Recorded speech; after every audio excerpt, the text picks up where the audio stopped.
Good afternoon, everyone. Greg here with Holiday Bright Lights. I want to say thank you for joining us for the special edition. I know we haven't done a number of these webinars in quite some time, and so this is something that we'd like to bring back to you. But as we're building up to this upcoming roadshow, our annual gathering of our customers, we wanted to take a moment and introduce our keynote speaker for this year, who is Tony Bass. And Tony and I have known each other, I guess it's been about 10 years. At a previous capacity in this industry, Tony and I met. He was a keynote speaker of mine for an event. And the man has an immense amount of knowledge and experience in the home services, specifically lawn and landscape business. And then he has taken that and he's grown it into just this amazing organization that works with small business owners and provides them with the training and the guidance and the mentorship that they need to really continue to grow. But Tony has an experience in this holiday decorating business as well. And so, Tony, if I can, let me turn it over to you. Why don't you tell us a little bit about your history, how you got into this industry, and what drives you, what passions you? Well, thank you, Greg. It's super exciting, man, to be here with you and Holiday Bright Lights. There's nothing that gets me more excited than small business owners that are working on their business, trying to get their business to work better for them, better for their families, better for their customers, better for their employees. And if the companies continue to work better, then generally the company's working for you, not just because of you. And so that's what just really gets me excited today, to know that someone is actively pursuing getting better on a day-to-day basis. So when we got the call from Greg and we found out that there was going to be an event upcoming that would get folks interested in educating themselves about improving their company and getting into the holiday decorating business or improving their holiday decorating business, man, we got super excited. So thank you for the invitation. Well, and it's our pleasure. This topic, working on your business, not in your business, is the one that really captured my attention when I heard you speak. And I know in this business coaching space, there's a lot of focus on efficiency and cultivating your pricing and a lot of those challenges. But to me, this is really one of the roots of challenges that small business owners face. So if you could define, what does it mean to be working in your business rather than on your business, or vice versa, to work on your business rather than being caught up in your business? Yeah, well, when you're a small business, let me just say this in full disclosure, you will probably always work in your business doing things that customers would prefer to pay for, whether it's installing, holiday lights, or whether it's, planting trees or shrubs or mowing lawns or installing roofing or electrical services. It doesn't really matter. You're always probably going to work in your business. But the companies that become exceptionally profitable, Greg, are those companies that are operated by owners who learn that working on your business generally pays very handsome dividends as compared to working in your business.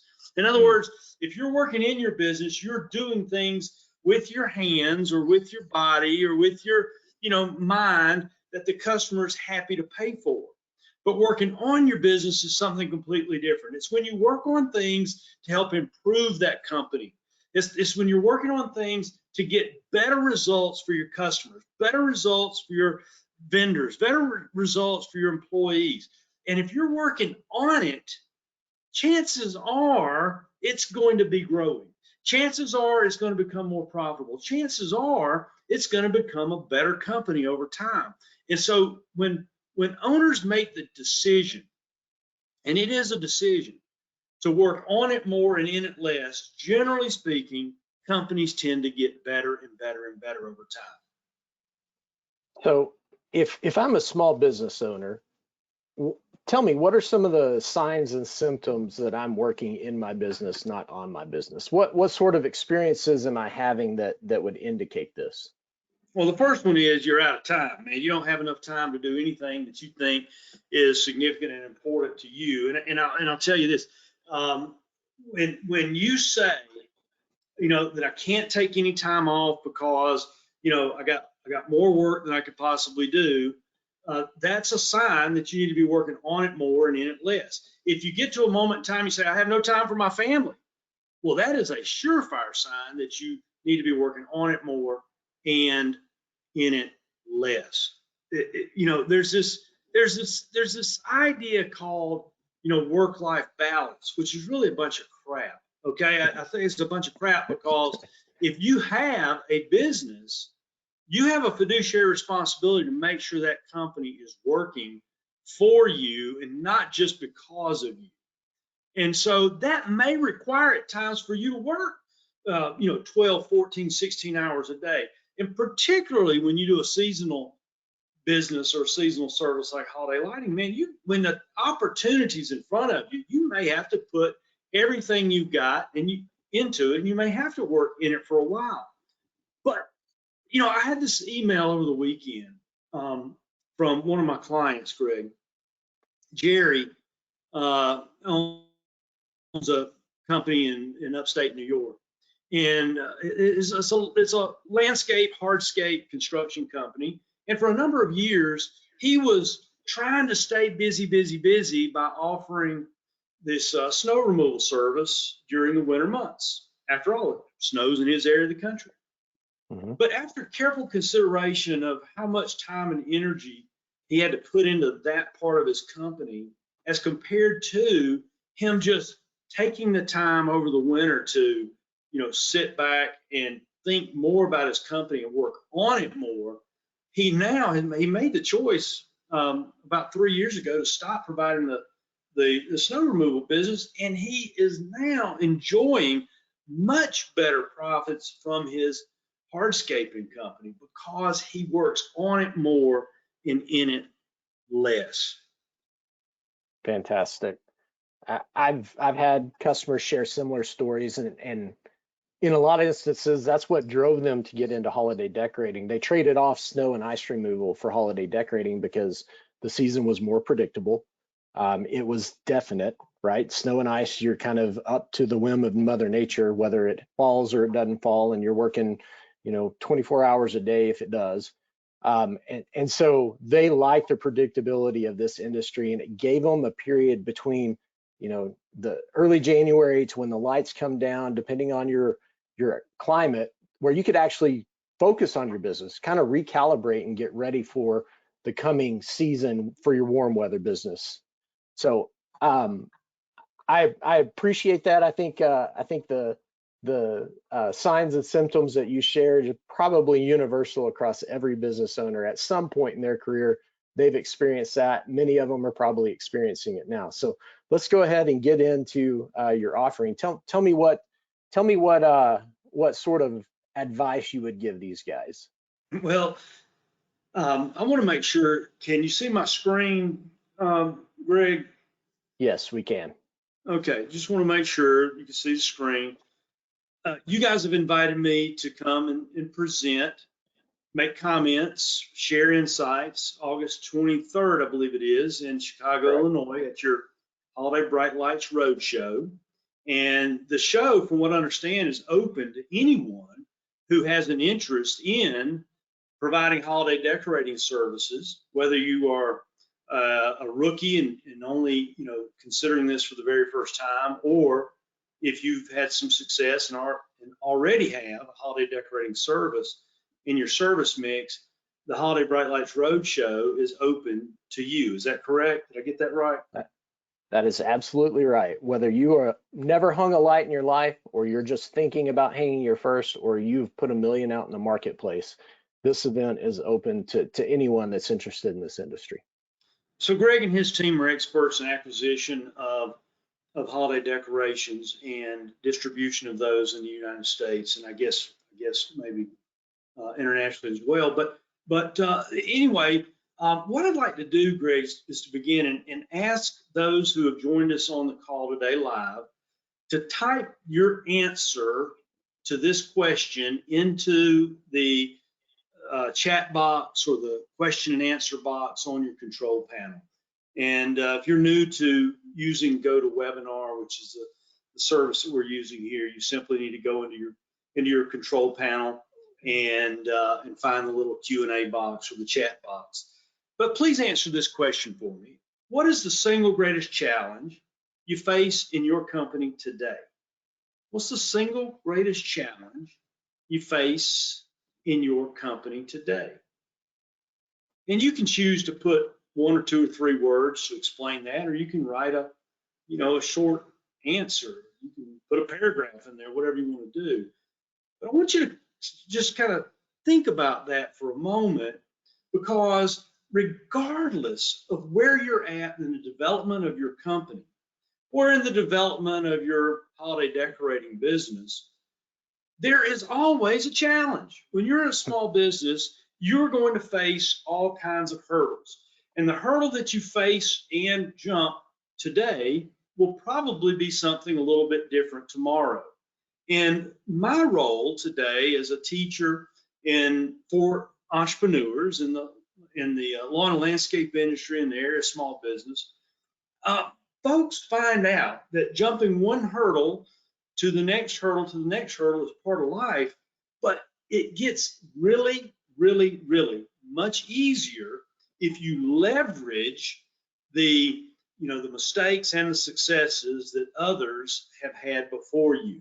And so I've got a history now of now more than 35 years in small business, and I'm always able to trace back to the earliest days when I made the decision to begin to work on it more and in it less. And it became this particular day, and I have a slide up on the screen right now, if you can see it, of myself and my small team at the time. And we paused for that day to take this photograph, and I had my mother come take this photograph, and it's kind of funny because I say, at that point in time in the small business with 9 employees, we couldn't even afford color photography. And look, I'm older now. I can see the wrinkles in my face and all this kind of stuff, that weren't there in the early days. But that moment in time meant everything, because it was the day that I said, I'm going to figure out how to operate a business and not let that business run the crap out of me. And so every person who has a business today will one day make a decision about how they are going to move forward. And my decision that day to begin to work on it more and in it less really led to some really wonderful things happening. To start with, we began to overcome some of the financial hurdles that we had as a small operation. We began to be able to purchase productivity enhancing equipment. And we purchased this productivity enhancing equipment ahead of our competitors. In fact, we bought one of the first 50 dingo digging machines that was ever sold in the United States of America. And it instantly improved our productivity. And as our productivity improved, our volume of work got larger. As our productivity improved, our pricing model allowed us to lower our prices. And when you lower your prices and increase your volume, all of a sudden you need more people. And so we began this cycle, and every year we're growing. We're adding more people, we're adding more equipment, we're adding this, bigger customer base, and we're creating opportunities for those employees that we have working in the company so they could advance, so we could afford to pay them higher wages and have them stay around the company longer. And as I go through these slides, it's just I'm just presenting to you the evidence of my story. And it's a real story of starting a company from scratch, finding our first handful of customers, and then building on those relationships to get the next handful of customers, and on until we became one of the top 5% companies in lawn and landscape services in the entire United States of America, when you define that business in terms of annualized sales and number of employees. A top 5% company, and we were working in my hometown Central Georgia. Look, man, a C market by all industry standards. We have less than 250,000 people in our Tri-County area. And so we're able to build a multi-million-dollar company with a very small population by working on it more and in it less. And the photo that I have on the screen right now, very near and dear to my heart, because this was the final photograph or company photograph that we took at Bass Custom Landscapes. My wife and I are way down here in the foreground in this picture, and we're holding our small children in our arms. The fact is that my staff standing behind me, nearly 100 people strong, were totally unaware that I'd entered into a contract to sell my company. But in fact, I had entered into that contract to sell my business, and I did so at 41 years of age. And at 41 years of age, I took an early retirement. Now, I'd say I took an early retirement because, you know, I don't know about you, Greg, but it's not every day that you get to deposit a 7-figure check in your personal checking account. But when it happens to me, it'll be the first time. yeah, it'll be the first time for a lot of folks. But that's the potential you have when you make the choice to start, own, and operate your own business. That is, that business can become an asset worth more than anything else that you'll ever have from a financial perspective. It can't, you know, replace the relationships that you build with your family and the children that you're going to grow up. But the company, the asset, can become your tool for becoming wealthy. And it doesn't matter what city you live in, it doesn't matter what state you live in, it doesn't matter the color of your skin or your gender or any of those things. It really matters how hard you work on your business as opposed to simply staying busy working in your business. So, you know, that's my story, Greg. And there was one person who made this massive impact and influence in my life. His name was Michael Gerber. And he wrote a book called The E-Myth, Why Most Small Businesses Don't Work and What to Do About it. And in 2000 and I think it was 2007 or 8, after I sold my lawn service company, I was thinking about, you know, these people that had made this influence in my life, who had made a strong impact in the way I thought. You know, and I felt this desire to reach out, say thank you. And so I looked up Michael Gerber, and I called him up, and it took me a while to find him. It took me a while to get a chance to speak to him. But I told Michael, I said, Michael, and you changed everything about the way that I thought about my business. You taught me this idea of working on it instead of in it. And I just felt compelled to call you up and say thank you. And I have nothing else to say other than thank you. And I wanted to share my story. Well, Michael says, Tony, great story, and thank you for calling. Most people don't. So there's a lesson for you right there. Gratitude is something you need to carry with you every day and share it when appropriate.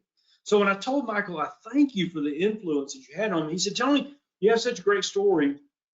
He says, I want to keep you in mind about a project I have upcoming, a project where you and I might get to collaborate on a book. I said, hey, sounds like fun.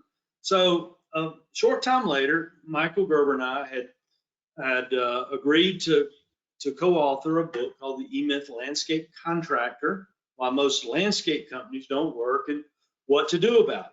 Now, it's a cool story because Michael tells his big picture of systems thinking, and then I teach step by step how to apply systems into a lawn and landscape company. And that book has become very popular in the lawn and landscape industry. It's actually being used in college curriculum and landscaping programs around the country. And it's pretty cool to get to influence young folks who are considering and entering the lawn and landscaping business. So that's kind of my story in a nutshell. And I thought today, Greg, with your permission, we might cover a few of those systems and how they might apply to folks that are going to be installing holiday lights this year. Absolutely. Yeah. That is such a cool story. And you kind of shared the analogy of, as a small business owner, you're kind of jumping from hurdle to hurdle to hurdle. One of my mentors shared the analogy that it's like driving in heavy traffic. And basically, you're running from one traffic jam to the next, and you never really stop in those clear stretches of highway to assess, you know? And so there could be a perfectly valid and clear path that you just never get rerouted to. That's the best case scenario, and you just continue to push forward. Worst case scenario is you look down and your car is in disrepair and you got to pull over and you're laying out tons of money just to repair something that was broken because you didn't take the time to stop, or maybe you just run out of gas. And that's kind of an analogy for you as a human being. You just get burned out. So I know that these tips will be extremely valuable. So let me get out of the way and you can share them, please. Well, let's talk about working on your business, not in your business. And by the way, I don't know if you've ever seen this little image before of my caricature, you know, and if you didn't notice, that's supposed to be yours truly sitting on a lawnmower reading the E-Myth Landscape Contractor, and in the process figuring out how to make piles of money, like dump truck loads of money, which is pretty cool, right? And Right. so that's the story behind it. We try to laugh, you know, a little bit along the way while we're working our butts off. But the purpose of your business was famously quoted,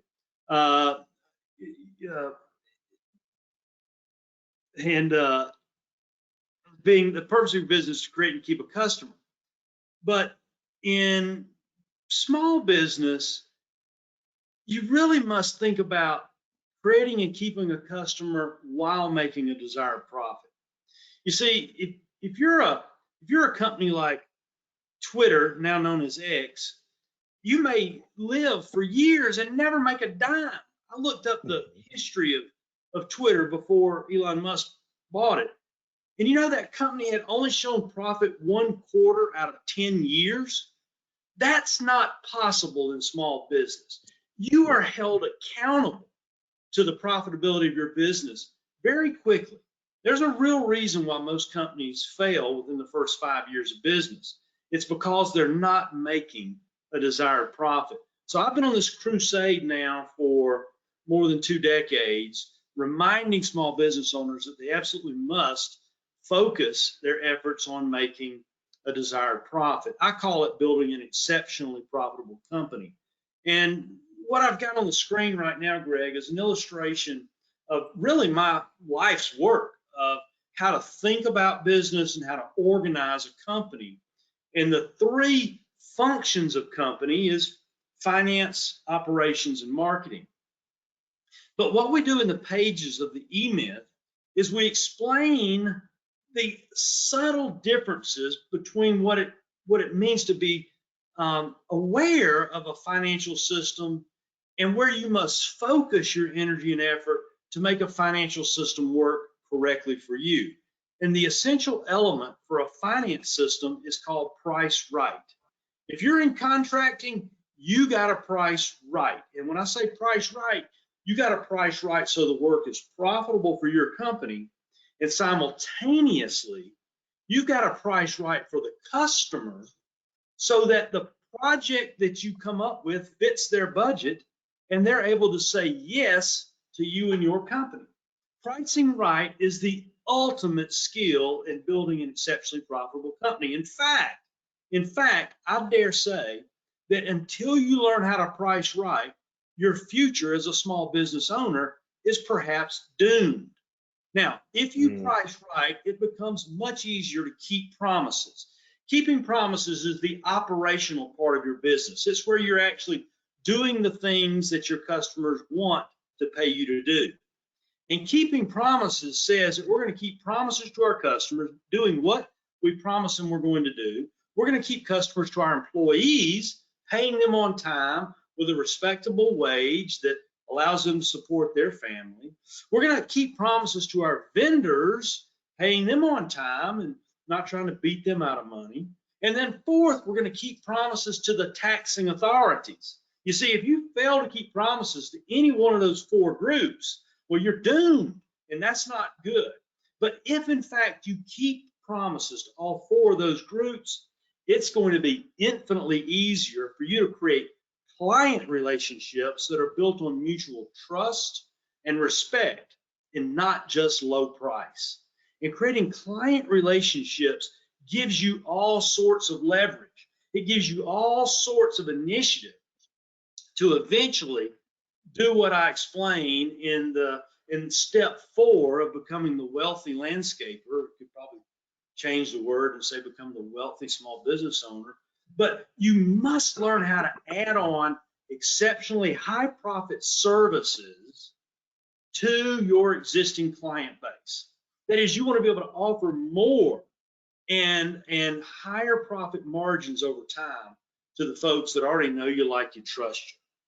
Now let me just kind of I got this slide up on the screen. There's a lot of busyness going on here, but this is a flow chart, and it tells you this, that if you price right first, it's going to be easier for you to keep promises, and if you keep promises, it's going to be infinitely easier for you to create client relationships. I teach and dive into these 18 unique success keys, 6 each, for these 3 functions in business. And what I wanted to do today is just give a little highlight of what we mean when we say price right. There's 6 key functions, 6, count them. First, you must learn how to create a budget for your company so that you clearly understand your overhead. That is, what does it cost you to open up your doors each day, and what's it going to cost you in order to pay your your light bill and your insurance bill and your marketing bill. And if you understand these concepts first of budget and overhead recovery, then you must master the skill of estimating. Now, estimating is different than bidding. I'm going to explain the difference in just a moment. But after you turn in a number in the bidding process, you then must put on your hat as vice president of sales, or maybe you are the sales technician, the person working in sales in your company, and you must learn how to overcome the objections that people are going to bring up around giving them a price. In every single company that I have worked with that becomes exceptionally profitable, they learn how to introduce a job costing system that's easy on the management team, easy on the owner, to be able to determine on a job-by-job basis if in fact they have met their budget for the labor and materials and equipment that they have allocated to that job. You see, this is a flow chart, Greg, and although I started with the concept of budget, these ideas are absolutely connected together. And if you fail or leave out, omit, skip over any one of these 6 critical success skills right here, your wheel doesn't smoothly go round and round. It goes around thump, thump, thump every time you skip over one of these things.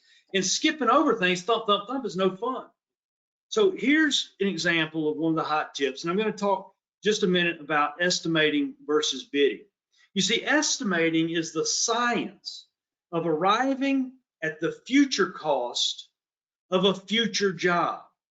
Estimating requires you to do math. It requires you to do things like get a price for materials in advance of selling them. It involves you coming up with something called production rates for the work that you're going to do, so that you can accurately forecast the labor and the equipment required to do the job.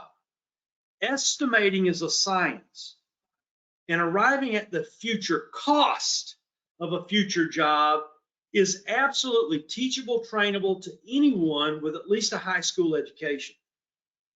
But bidding is something completely different. You see, bidding is when you take your estimated cost and apply certain markups so you arrive at a price that you might turn in to a prospect. Bidding is more like an art, where estimating is more like science.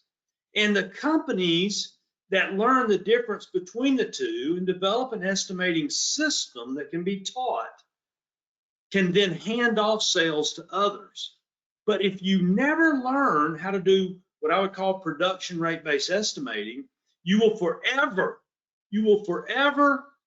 be out there doing it, writing estimate after estimate, and not teaching a system so that others could do that work for you. Now, if you really want to build systems into your company, you're going to put systems into each one of these 6 critical success skills, okay? But let me tell you, something we're going to cover at the roadshow. We're going to give you a system for boosting your sales results forever using this overlooked sales technique. Now, we're not talking about high pressure sales, and we're not talking about being manipulative, but what we will be talking about at the Holiday Bright Lights Roadshow is the scientific process of always creating an advantage for you over your competitors when you deliver prices to your prospects. And so I'm excited about sharing that at the upcoming show. We don't have time to do that today, but that's the kind of thing we're going to be doing at the roadshow, is diving deeper into a handful of these systems and methods to help you get better results. Now, in the second part of business is operations, what I like to call keeping promises. You have this idea called your company. And many times your company gets manifested into written contracts or written agreements. It can be in the form of policy manuals, procedure manuals, job descriptions. It can be, the actual contracts you give to customers. It can be the agreements that you give to your employees and what you promise to pay them. But the idea that you're going to keep promises says, we're going to build a team. We must build a team if a business is to work for us and not just because of us. And the day that we decide to hire our first employee or our 100th employee, we've got to be focused on the idea that we've got to train each and every employee so that they can provide an equal or steadily higher level of quality and service in the eyes of our customers. So training becomes one of those hurdles that we're going to encounter from time to time. In the process of training employees and serving customers, you're going to get feedback. And the more feedback we get from both our customers and our employees and our vendors, and sometimes the taxing authorities, guess what? We are going to make management decisions about how we're going to adjust the behavior of our company through our written policies, plans, and procedures. And here's a couple of examples, okay, of how we refine over time the processes and procedures. I haven't looked yet, but I'll probably look in just a moment. Greg, I want to remind everyone who's on the call that you can type in your question or your answer to the question, what's the single greatest challenge you face in your business today? And I know what we're going to see with a few of them. It's going to be about hiring employees. We'll ask, are you having trouble finding employees? Are you having trouble finding hardworking employees? Are you having trouble finding productive employees? Are you having trouble finding honest employees? And that has been one of the biggest challenges, hurdles, that we've heard and listened to and had to deal with personally, as a small business owner in my career. And so I'm going to give you guys 4 words right now that quickly attracts 2 or 3 times the number of applicants or future employees. That's right. I'm going to give you 4 powerful words that quickly attract 2 to 3 times the number of applicants or future employees. And I know this for a fact, Greg, because I've tested this in my own company. And today I don't operate a lawn and landscape company. Today I operate a manufacturing business and a consulting coaching business, okay? But through now almost 200 different lawn and landscaping companies, we have tested these 4 words to validate what I'm about to share with you. If you change the way you write your job offers, you can make a dramatic impact on how many applicants you have coming to you and inquiring about your company and its jobs. What we found is that the vast majority of our clients would write up job offers or job ads that would say something like this: lawn maintenance technician opening, or lawn crew leader needed, or landscape crew leader needed, or hardscape technician needed. In other words, a very generic, very, horse for sale type ad. But what we found is that we can broaden the audience dramatically if we are not always looking for people with specific experience. We found that using these 4 words, fresh start working outdoors, when we would run ads, fresh start working outdoors, as the job headline posted on the job boards like an Indeed or a ZipRecruiter, instantly 2 times, 3 times the number of inquiries on the job. Why? Because we appealed to a broader audience. That one little shift could be the edge that you need in order for you to get the 2, 3, 4, 5, or 10 new employees that you need to make 2023 or 2024 your best year ever. Fresh start working outdoors. Now, the fact is that we have tested and perfected 6 additional headlines for very specific demographics of employees for our small businesses we work with. But that's just an example of the kind of specificity that we will deliver at the training event. Now, at your event, we're going to talk about this feedback loop. The feedback loop in your Keeping Promises wheel says that we are going to get compliments and we are going to get complaints. We're going to get opportunities to respond to both. But there is a right way and a wrong way to respond to compliments and complaints.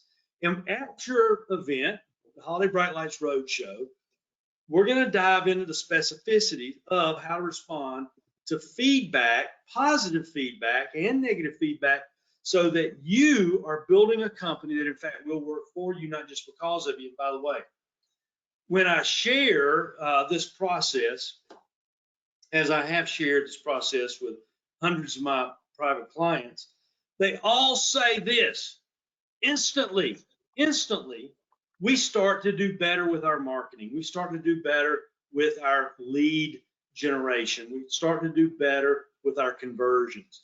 And so, I was looking this past weekend at some of the comments I got from one of the email newsletters that I send out, and it's inspiring to me when I get feedback from young, up and coming, or seasoned, well experienced business owners who say, Tony, that one little thing began to make a big impact in my company in a very positive way.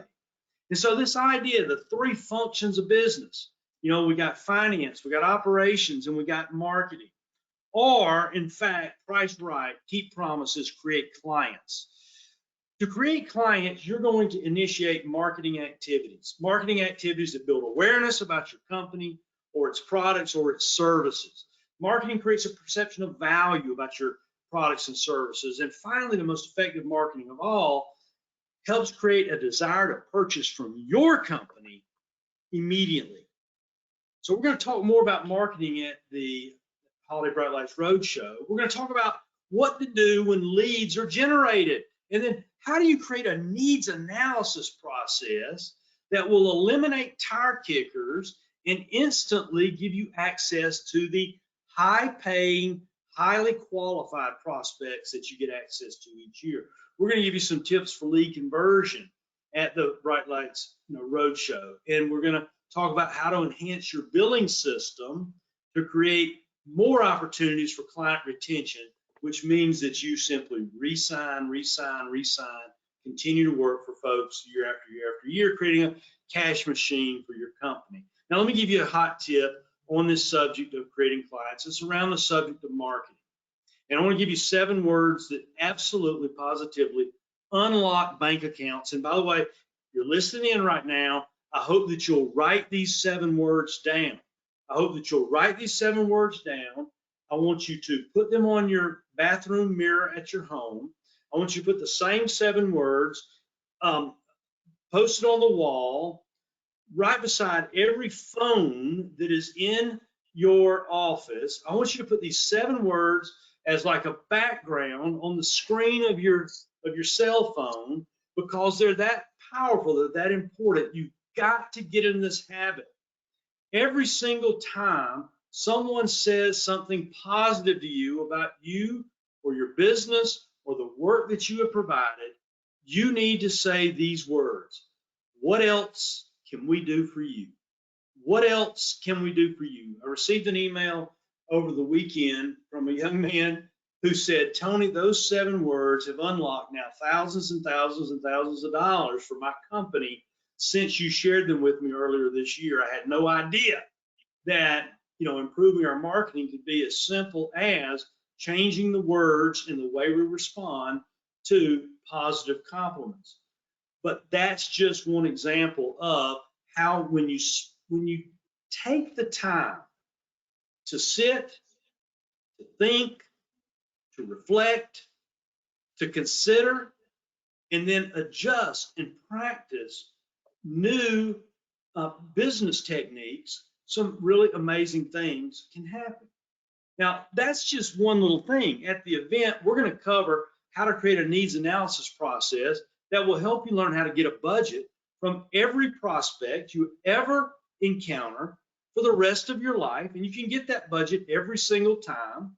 I know this, I've taught it to hundreds of contractors, and those that follow my recommendations always get a budget. And that's one of the real challenges for learning how to sell higher levels of service at higher prices year after year after year, is learning how to talk about money in advance of someone writing you a check.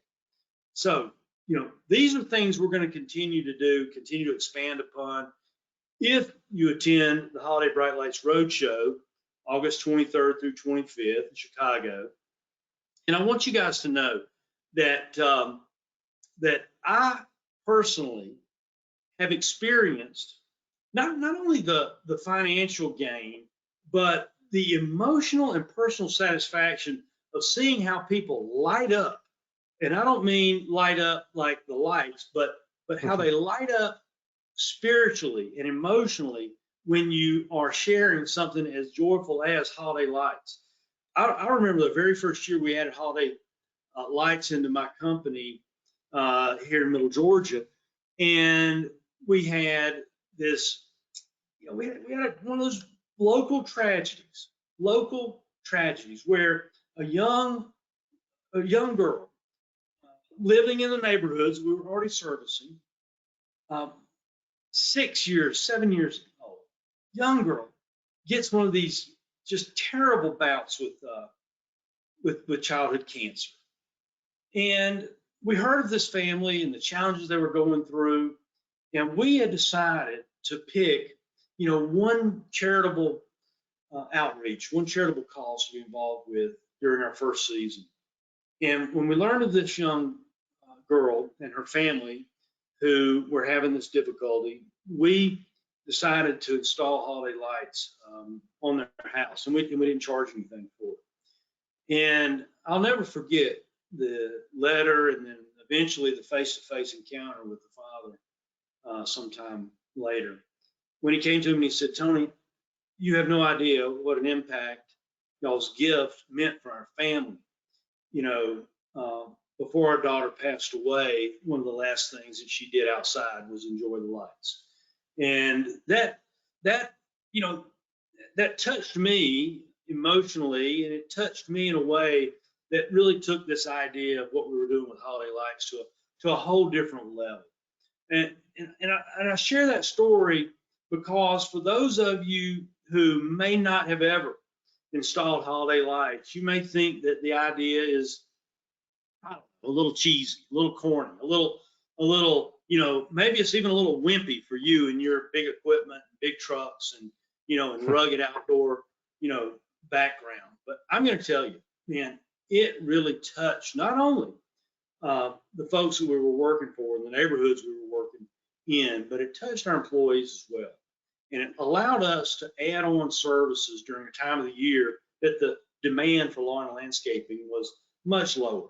And so it fit beautifully into our service mix. And I want you guys to know, we were talking before the show, before today's webinar, and Greg's telling me that there's a fee to attend the Holiday Bright Lights Roadshow. And he told me it's like $500. And then he went on to say that he's like providing, several $100s worth of lights and training as part of, attending the live event. And I'm thinking to myself, my goodness, he's paying you to come, because $500 is a very, very small amount of money to invest in your own education.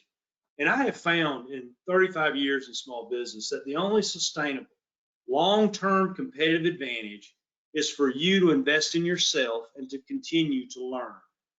It's the only thing you can do for advancing the future of yourself and your company, your employees, and the engagement level that you get with your customers over time. So, we've been providing training and education in the lawn and landscape industry for now more than a quarter of a century. And when we do our live training events, 2.5 days, we hold a lot of them on the weekends. We have one coming up later in August as well. 3 slots remaining. We limit our little gatherings to a dozen non-competitive companies. But the tuition for attending my live events ranges from about $3,500 to $4,500, depending on how you pay. And so when I think about a $500 event, I think about, man, it's almost too good to be true. So Greg, I applaud you for offering education like you have, and I hope that we'll get a great turnout for the Holiday Bright Lights Roadshow. When we do our events, we have developed this tradition of taking photographs of the groups, and over the years we have documented where we have trained now a little over 400 lawn and landscaping business owners. And it's like crazy when you think about it, 400 people that we've taught how to do production rate-based estimating. We've taught how to do sophisticated and sustainable bidding practices, and we have a lot of fun doing it. But I'm thrilled to be able to tell the story because I get to meet people. I get to meet people one-on-one, learn about their business, learn about their challenges, and then figure out how to set the priorities of working on it based on where they're at today. And so I hope we'll get to do that when we attend your event there at the Holiday Bright Lights Roadshow. And maybe we'll get a picture, who knows, of the group, man. But that's the comments I had today, Greg. I don't know what you expected or what you thought you might get out of today, but I think that probably takes us far enough along where we could look at some of the questions, or maybe you've got some questions or comments along the way. No, I think that this is perfect, and I think that the 3 cogs that you laid out to building an exceptional and profitable company benefit every single one of us, and I know that our group will be excited to get the details and the additional hot tips and go through each one of those components. So we're super excited, and I appreciate kind of the encouragement for our event. Yes, I mean it is an exceptional cost for what we're offering, and we've changed the format on it this year. And so in previous years, it was really almost a limitless attendee list. Like, we would allow it to continue to grow, but because of the hands-on training and components that we built into this, we are limited in the number of people that we can effectively train and deliver this content to. Yeah. So seats are absolutely limited. We'll be closing down the registration this week. In fact, if Kelly, the admin that's helping us put this together, hears and I'm plugging it, she's probably going to strangle me. But we want you guys to be out there. We're going to talk about a lot of these components as they relate to Tony's content. So high profit add-on sales that you can put into place. The breakout sessions are going to take this concept. We're going to walk you through the business end of it. How do you price it? What are your labor expectations for this? How much money can you make? And then how do you plug it into your sales presentation? How do I position this to a customer? In other words, how do I get this into the what else can I help you with sort of phase? And then the workshops, we'll take those same concepts and we're actually going to show you how to do them. So when you leave, you will have some samples on the materials that we'll use. You're going to understand the business aspects of it. You're going to understand the how-to aspect. So you can effectively take this, plug it into your business, use that training model that Tony's going to talk about so that your staff understands this, and then you can take it and push it out to the client base that you currently serve.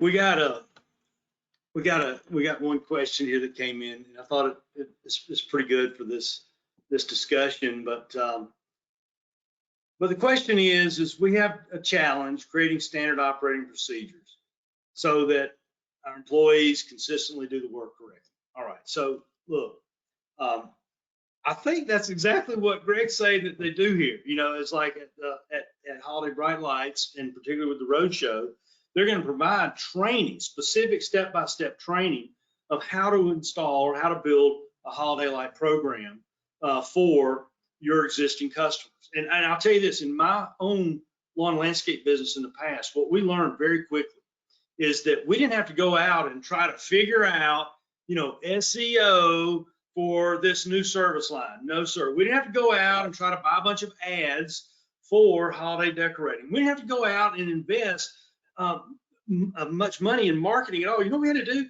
We had to take a system that was already built out and figured out, and we had to share that system with our existing clients, people that already knew us, liked us, and trusted us. And when you start thinking about, you know, the seasonality of many service businesses, particularly, of course, I'm stuck on lawn and landscaping because that's what I've spent my entire career on.